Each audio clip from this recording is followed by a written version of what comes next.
Your work in Makwiny County is now subject of study, and I know some foreigners and local Kenyan young scholars want to know what sort of development went into Makwiny and how you did it yourself. I would like to ask Professor Peter Kagwanja to come and tell us something about the Look East foreign policy under the Kibaki administration. Professor Kagwanja, actually he's the youngest of all these scholars you see here, but that's why he's the most active. And he was a graduate student when I knew him at the University of Illinois at Urbana-Champaign in the US, before coming to work in South Africa, then eventually to come to work for the government here, including the party, the Democratic Party. So Professor Kagwanja, and please don't exceed. I'll keep time. You're a diplomat, I know you. Please. Excellency, Mheshimiwa Kalonzo Musyoka, our former Vice President, our former Deputy President, Mheshimiwa Rigathi Gachagua, my friend, former Minister, my in-law, I must say that, my brother-in-law, Eugene Wamalwa, our patron, former Minister Munyao, our chairman, our distinguished friend and mentor in many ways, Mheshimiwa Francis Muthaura, and others. I think I was to start with a statement that kind of prefaces the whole of this meeting, which is that Kenya is a resilient nation. We are a resilient people. We shall surely rise like that proverbial phoenix from the ashes and rise again. Because one of us, as President Mwai Kibaki did, will rise up, be a man of integrity, be a man of Solomonic wisdom, being a man of untold patience, and guide us through the thick and bring us to the right. That man will always rise in this country. For centuries to come, Kenya will go through difficulties, but somehow God will always bring another Kibaki to look after us. I think that's the message of hope we want to share today, so that we should not give up, we should not get angry. It is going to be the cycles of our lives. I was not associated with President Mwai Kibaki as one of his cabinet ministers, as Professor Chega said. I didn't get there. What I did is that when he visited South Africa in 2004, his first state visit, I was one of the team that welcomed him with Ambassador Tabitha Sei and others. And we had a moment of talking. And somehow, when he came back, I was appointed to head the team that drafted Kenya's first ever foreign policy document, which now became our foreign policy accepted in 2014 by the cabinet, and which was revised this year. I also headed his team that established Kenya's foreign policy institute, and today called Academy, whose aim was to ensure that Kenyans understand that our foreign policy is family rooted in our national interests. Third, in 2007, I was asked to join his technical strategy team for his re-election campaign. Very challenging time for us who lived that time. Four, I headed his technical team in the negotiation for the 2010 Constitution, internal negotiations with the opposition that time, which was already in the government. And he appointed me as his executive director to head the referendum, both as a strategist and also as a manager of the campaign. And we did well, and he was happy with that. We got 70%, and we got a new constitution. And finally, I was asked to help advise on the transition from 2010 to 2013. A very difficult task for anybody, extremely difficult, because democracies have difficulties transiting or having peaceful transitions. But somehow he managed to have one of the most peaceful transitions from himself to President Uhuru Kenyatta. And the country has continued from that stability.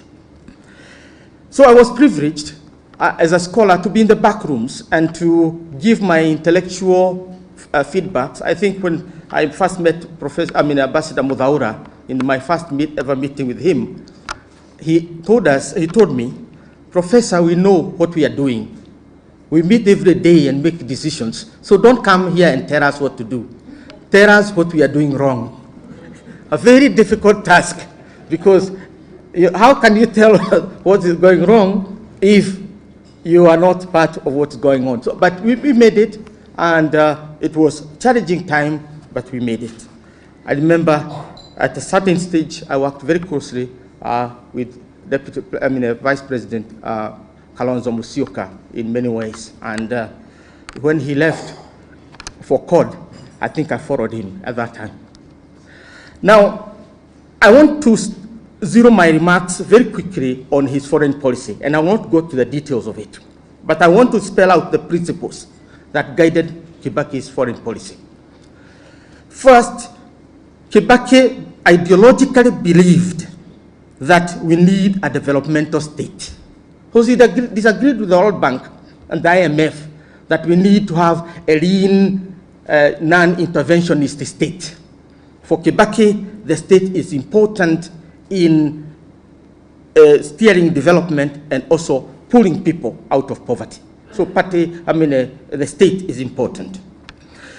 And he, in that light, was identifying with the young tigers in Eastern Asia, which had already managed to pull themselves from poverty and to bring about development.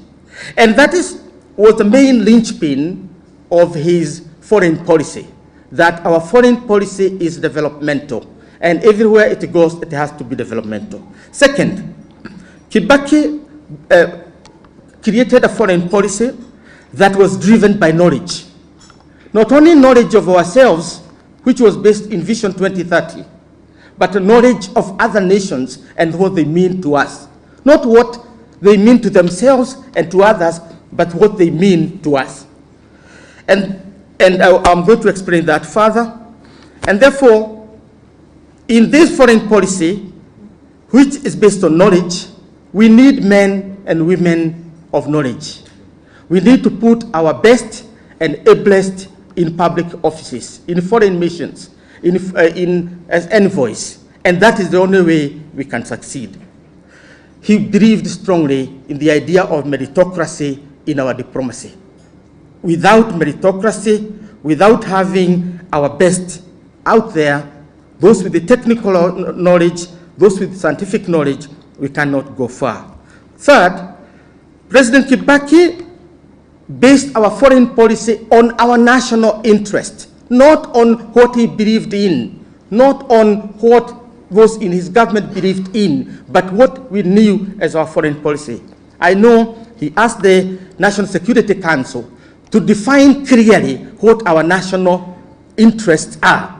I teach at the National Defense University, and anytime, because that's the course I teach, I always go through them without change because they are cast in concrete.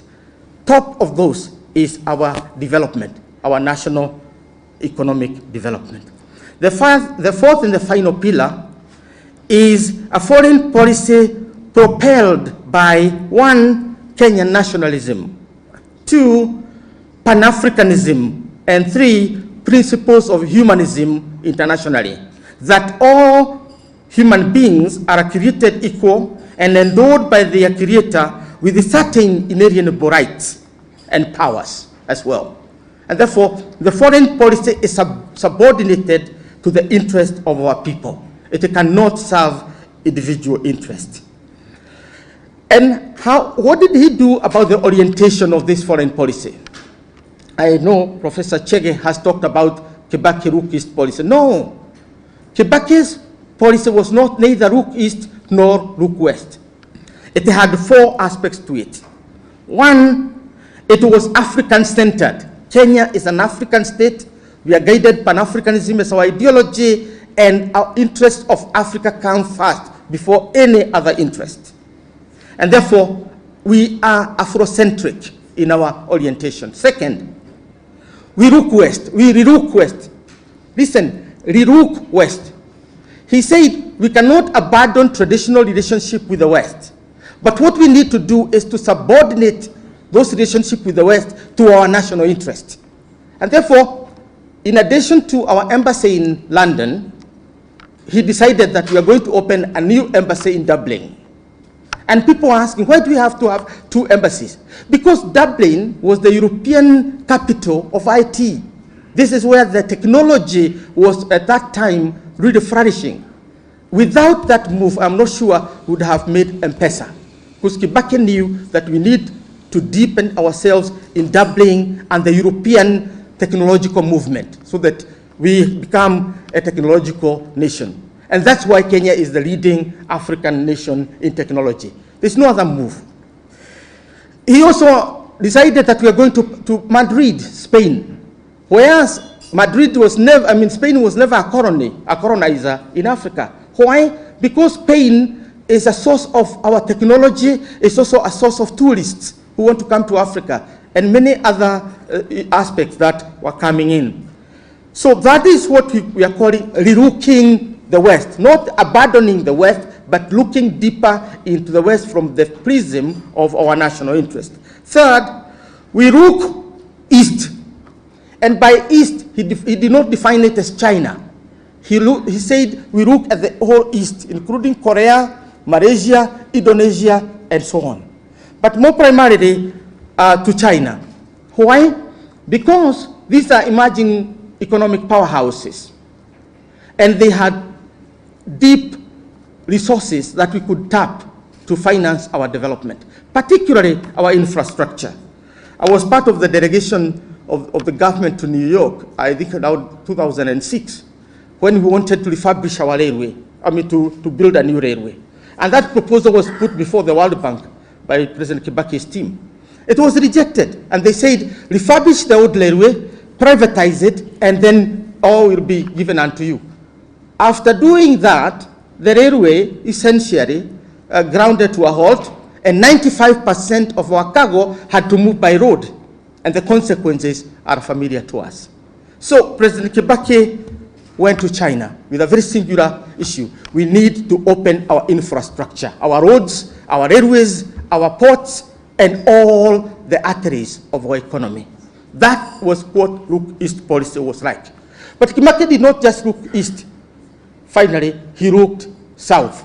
And looking south here meant that we went to Brazil, and there we got our airlines, the Embla and others. So we looked elsewhere. So those are the four orientations of Kibaki's legacy.